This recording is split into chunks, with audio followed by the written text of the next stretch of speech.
Hello and welcome into Community Comment today. I'm here, Charlie Dern, with Waupun Fire Department Chief BJ DeMa. Welcome in. Thank you much, Charlie. So we have a lot that we can cover, but namely, the tornado sirens are working in Waupun. Yes, they definitely got a workout on Tuesday evening. It's been a windy couple days here. Yesterday, Corey and we were at the Beaver Dam soccer field for a game, and it was like a 75-degree, beautiful day, but it was still really windy. And then I live in Sun Prairie currently, and I'm right on a prairie, so it's really windy, and I'm really feeling it. And then I went to a movie on Tuesday. About 20 minutes into the movie, we got pulled out and we had to shelter in place for tornado warnings going on.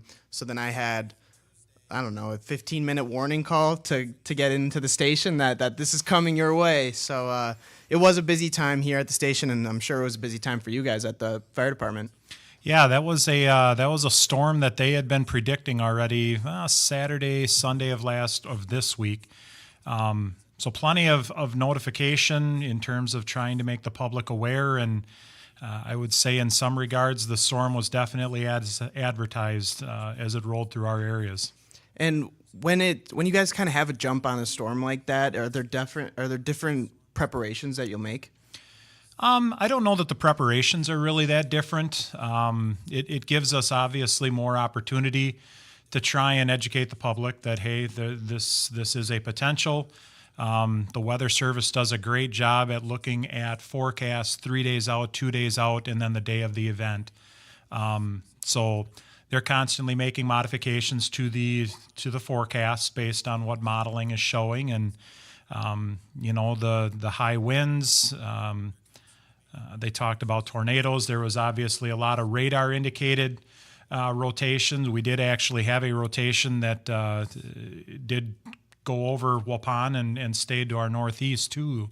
So it does give us a better opportunity to try and educate, and if there are any last minute preparations that need to be made to do those. And I know in Beaver Dam it got hit pretty hard, and it was funny. Well, not funny, of course, but my dad back in Whitefish Bay even texted me, was like, looks like Beaver Dam's really getting hit hard. So it must have been on the local whatever news he was watching that there was a camera view or whatever. But how did that storm hit Waupun? Was it bad? Yeah, we ended up, I want to say at our peak, we had around 270 to 280 customers that were without power. Wow. We had a number of individuals that had trees come down that pulled down the service lines to their homes. The two big outages, though, we did have two main feeder lines that were taken down by falling trees. So that resulted in a fair number of those 270 to 280 people. But yeah, other than that, I mean, you look at some of the videos that were coming out of Iowa with that same storm system. I would say we got by with not near as severe as it could have been. Monday we had a pop-up storm that ended up dropping golf ball size hail in our community for a very short period of time, and that created plenty of property damage for some of the roofs and vehicles in the city.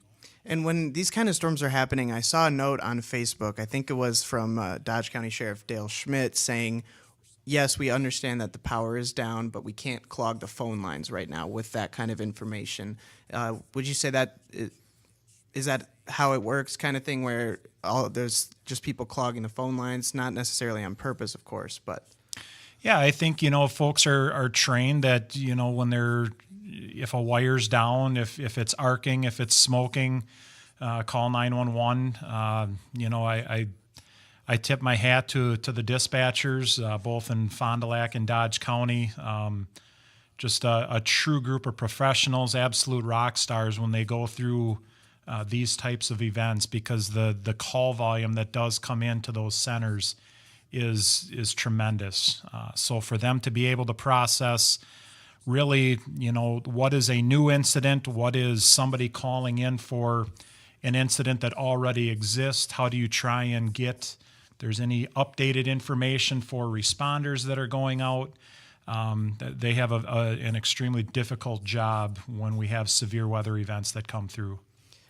Definitely, and props to them on that. We just for a little half hour there was a severe thunderstorm warning this morning, and well, just for the half hour I was kind of on call to be like the severe weather watcher, and even then I was like, man, I don't know what I'll tell people if they call the station and all that. So yeah, props to them for sure. But one thing we talked about before we went on air was the idea of not hiring a door-to-door a storm chaser or somebody that comes right after a storm like we had on Monday or Tuesday, to not just directly hire them to do the job for you. Yeah, it's real important. I'm certainly not saying all companies do that, but right. There are companies that do chase storms, and in those instances, you certainly, as a property owner, want to make sure you're vetting that. The biggest thing we always encourage folks: please do not sign anything right away. Sometimes you can run into some pretty high pressure sales tactics where we'll fix your roof, but you need to sign today, or different things like that. So it's always one of those things. Just make sure you take your time, learn a little bit more about the company if you can, and it never hurts. If you've got a relationship with a local contractor, I would say those are usually the safer bet, simply because you have those relationships already developed. And I'm currently 22 years old, not a homeowner currently, but I do wonder, is it the city's job to clean up the downed trees and the power lines, or is that the fire department, or how does that all go down? Yeah, no, that's a great question. So how it works in Waupun, and I would assume this is other communities as well. Waupun, our DPW crew, they will work to try and clear roadways if they can. The utilities crews, they will obviously get in and try and clear trees and things away from power lines. But once that's done, our residents are encouraged to pull debris out to the curb, and our DPW crew will come through. Sometimes it's with a chipper, other times it can be some bigger equipment to get that material hauled away. So we did that. I want to say yesterday they took a path through town, and I do believe the plan is to look, depending on how much is still out on the curbs, to maybe take another trip through town one more time next week.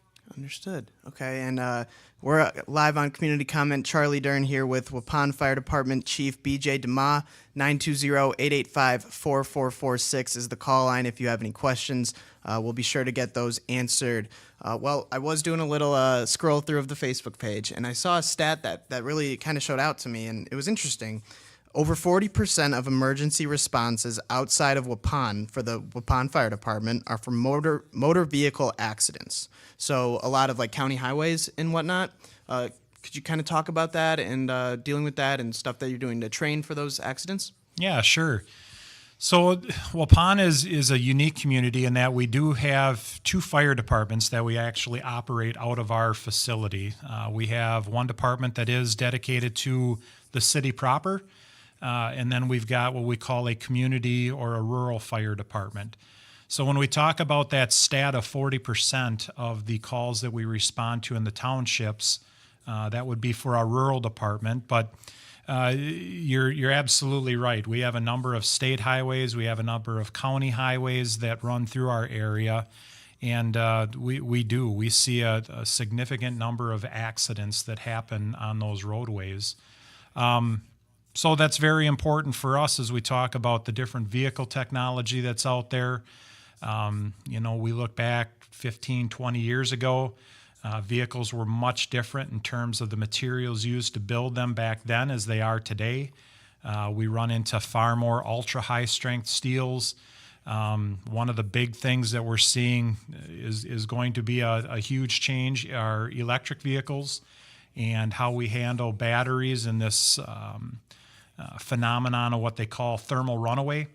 And that's a scenario where the battery starts burning internally, and with these thousands of cells that are inside, it ends up going from cell to cell to cell, and it becomes a very difficult not only fire to put out, but you're really trying to manage multiple different things. It could be a vehicle fire, as well as a potential hazmat situation with water runoff.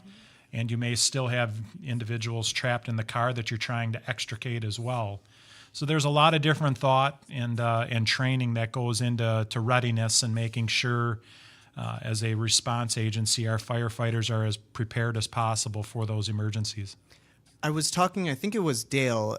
I saw that the Wisconsin Department of Transportation was sending out like stickers to mark that you have an EV car. Have people been using those and putting those on? Yeah, that's actually a recent push here in the state of Wisconsin. Some vehicles are marked very well. Usually there will be like a hint of blue somewhere in the vehicle branding or marking. You may also see it'll say hybrid. But this sticker is actually a sticker that could be put on the license plate that would immediately identify an electric vehicle for first responders. Because of those fires. Correct. Okay, right. And I think we were talking about how those fires, like you were saying, how they can be very complicated, but they also burn for a while, correct? Yeah, you're absolutely right. So to give you kind of that in context, if we talk about older vehicles, probably 500 gallons of water would usually be able to get you through a normal, if you want to call it a normal vehicle fire. But when we start talking electric vehicles, you can be talking upwards of 10 plus thousand gallons of water. And that thermal runaway process it can look like everything is out, but it can resurface hours after the vehicle has been towed away. So there's, again, when we talk about the different tactics that it takes to fight these fires, it's more water, it can be a longer duration event, and really you look at it out to the point of when the tow company takes that vehicle away, making sure that wherever they're parking it at a lot, that they're not parking it next to other vehicles, that it could become a secondary fire as a result of that process restarting again. Well, I saw that the state is going to be putting in more charging stations across the state, so I'm hoping that they're also working on the fire safety portion of the EV vehicles there. But when you are talking about that, the tactics, I did see vehicle stabilization and extrication. Could you kind of explain that to me? Yeah, so vehicle stabilization, we always look at how do we stabilize the vehicle, and what we're trying to do there is we're trying to make sure that whether it's up or down, frontwards, backwards, we basically, the condition that the vehicle is in, we want it to stay in that position, not only for the safety of our responders in terms of as they're, maybe cutting a vehicle apart to get patients out. So it's for their safety, it's for the patient's safety, and really it helps us try and control the scene a little bit more. The extrication side, really that becomes a conversation with our EMS providers when they arrive on scene. They will conduct a quick patient assessment, and they'll typically let us know, this is how we feel we need to get the patient out of the car the safest, and we take that information then and determine how we need to try and cut the car or vehicle apart to get the patient out according to what they're looking for. Wow. All right. And when we're talking about these accidents that are happening outside of Waupun, have you noticed any trends with what kind of accidents? Because I've noticed in Beaver Dam, there's this one exit on the highway that seems to be where a lot of accidents end up happening. Yeah, there's definitely intersections and sections of road where we see higher numbers than what we would typically see in other areas. You could probably argue a bunch of different points as to what the causes of those are, but at the end of the day, I would say distracted driving, we continue to see that as a big contributor to that. There are far more distractions in vehicles today than there were in years past, and we see that as the result of the crash. The other thing that we typically notice a lot is as people are driving through a scene, it's hard not to look. It's hard not to look, and quite often, we'll see they're driving and they've got their phone held right up to the window, and the biggest thing that to the motoring public is just understand as responders, we want to go home to our families as well at the end of the night. So the urgency and the need for folks to be paying attention when they're going through an emergency scene on what they're doing and getting through that scene safely, that's of utmost importance to us. And that little 5 minute stop or traffic, it's really not that much at the end of the day. Correct. It's really not. Well, that was a lot of what I had written down and wanted to talk about. But is there anything that you specifically wanted to go over? Yeah, just May is kind of an important month as we talk about recognizing firefighters and our EMS folks as well. So May 4th, we had the opportunity to recognize International Firefighters Day. So chance to recognize those that serve our communities, but also those who have paid the ultimate price and lost their lives serving our communities. And then this week, we're actually wrapping up EMS week. So very similar in that recognizing the folks that respond to medical and a bunch of different calls throughout our communities and care for our residents. And I saw, again, on the Facebook page, I forget what the actual night was called, but where everybody was lighting up their houses for that firefighter day. Yeah, so that was light your house with red. That happened over the May 4th and May 5th weekend, actually the week of May 4th. But May 5th, out at the National Fire Academy in Emmitsburg, Maryland, they do hold an annual remembrance ceremony. And if you've ever had a chance to go out there, they've got a monument set up, and around this monument are plaques. And every year they recognize firefighters that were lost in the line of duty. Their names appear on that plaque. So, everybody that serves understands that is a possibility that, we may be in a situation that puts our lives at risk. And so it's just it's a great opportunity to recognize not only the individuals, but their families that have lost their loved ones. That's amazing and really beautiful that you guys do that and take time and it's important to take time and step back and really realize and understand a lot of the importance and risk that's involved with the position. With it being the end of EMS week, I know that on Saturday over at Marshfield Medical Center in Beaver Dam, they had their Safety First Day for first responders. So we were over there with the Brat Fry raising money. But then I guess it's just been a really busy month for all first responders. And then now this weekend, at the end of all this, it's probably the busiest weekend of the summer, maybe hopefully not for the first responders, but it is a busy weekend coming up for Memorial Day. Yeah, for sure. Memorial Day kind of serves as the unofficial start to summer, but, you start thinking grilling season and different things like that. So always encouraging folks, if you're going to grill, make sure the grill is far enough away from the house or any combustibles that, the fire department, we don't mind coming over, but, I'm sure you don't want a bunch of trucks and firefighters showing up at your family picnic. But it's the start of boating season, so we think about boating safety for folks that are going to be out, and our medical teams, we stand at the ready, but making sure that we're boating responsibly and we're celebrating responsibly. And I know that the Click It or Ticket campaign is more with the police department, but I know that that's also getting launched this month, and they're also very encouraging that for this weekend. So being careful to click it or ticket. They will be looking out for that this weekend. Are there any other fire safety tips for this weekend? You went over boating and grilling. Those are definitely the two main ones that come to mind for Memorial Day weekend. But then I guess when it comes to whether there's parades, memorials, there's going to be a lot of people out. Yeah, I did hear on the radio actually a couple times today that they're expecting this to be the busiest weekend now, or busiest Memorial Day since 2019. Wow. In terms of people that are going to be out traveling. So, if your plans are to go out and be traveling around, understand, you may see more traffic. You talked about it earlier.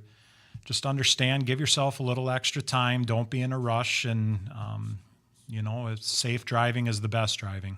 Definitely. And yes, not stopping to take videos. I know I'm guilty of that. I am. I mean, it's hard not to. You see a big smoke, and it's like you're not at that moment. You're not really thinking about the safety of others. But whoa, what's going on over there? So just mind your business, keep going, you'll get home.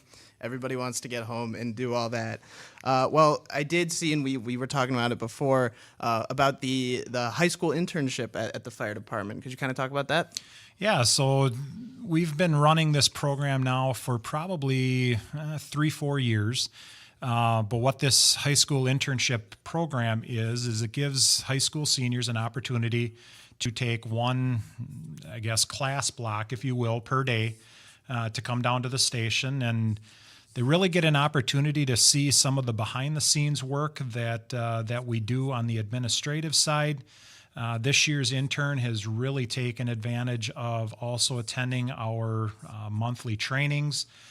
He's had an opportunity to respond to a number of our calls, and he's there in kind of an observer role.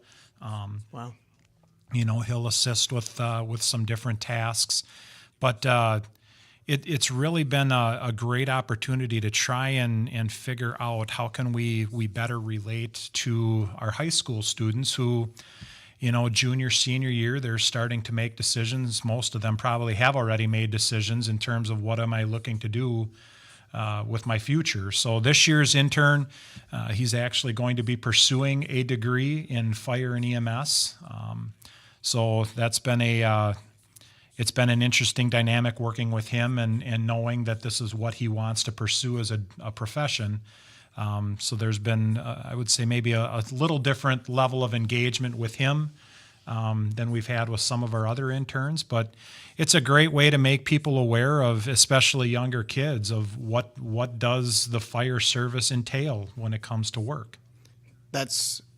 He's mature beyond his years, because I think I did like 4 different internships and even this program that I'm currently in to figure out what I want to do. And so it's been a long stretch. So that's cool. So that's open right now for applications? Yeah, we are taking applications now for, it seems weird to say this, but for the 24-25 school year already. And how that typically works is we'll open it up per whether it's a school that uses a semester or trimester, but a student will have an opportunity to do one of those. If there is no other interest and they want to continue, we open it up for them to do that. Otherwise, if we do have other kids that are interested, we'll provide them with that opportunity to take a semester or trimester to do that with us. That's a great opportunity. And if they wanted to find more information about this, where could they go or would you call? Yeah, no, they can definitely check with either call us at the station directly. We can get them the paperwork that's needed. Not 911. Not 911, nope. And the school guidance counselors, they are aware of our program as well. So if they did have questions, they can certainly reach out to their guidance counselor.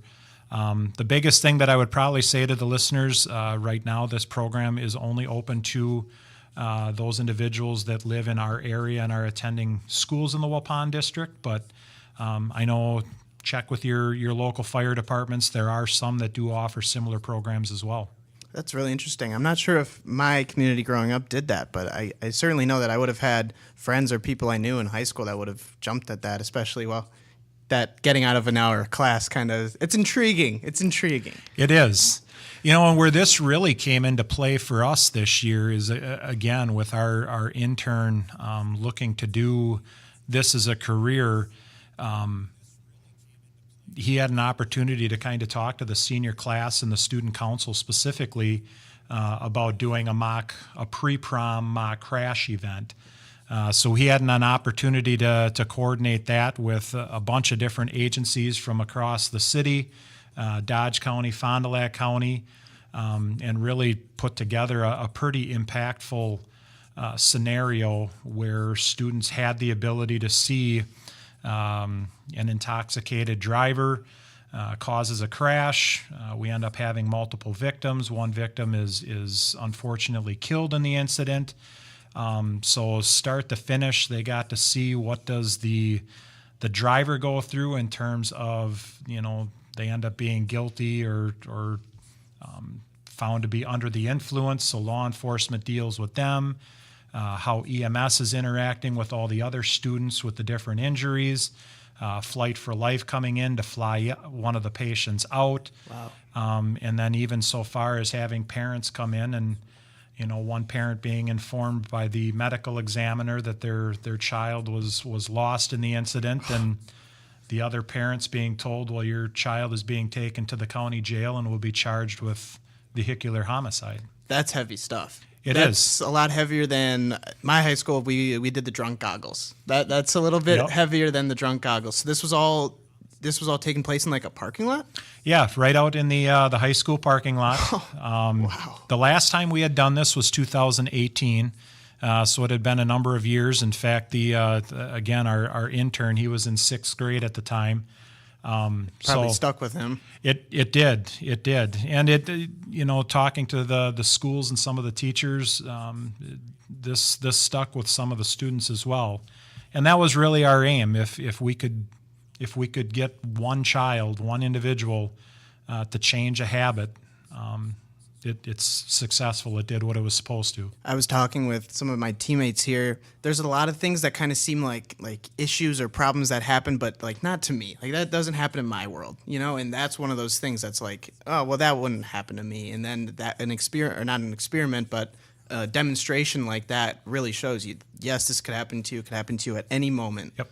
So I'm amazed by that event. That sounds awesome, and I think more people need to, not experience that, but a demonstration like that, seeing that live would be amazing. So that's amazing that you guys put that on. Yep. And the one comment that you made is you talk about it can happen in a moment, and that was really the message that we were trying to convey is, you can be a great driver. You can do things right 99.9% of the time. It is that 0.1% where you let your guard down, you do something that you maybe wouldn't, you look at your phone.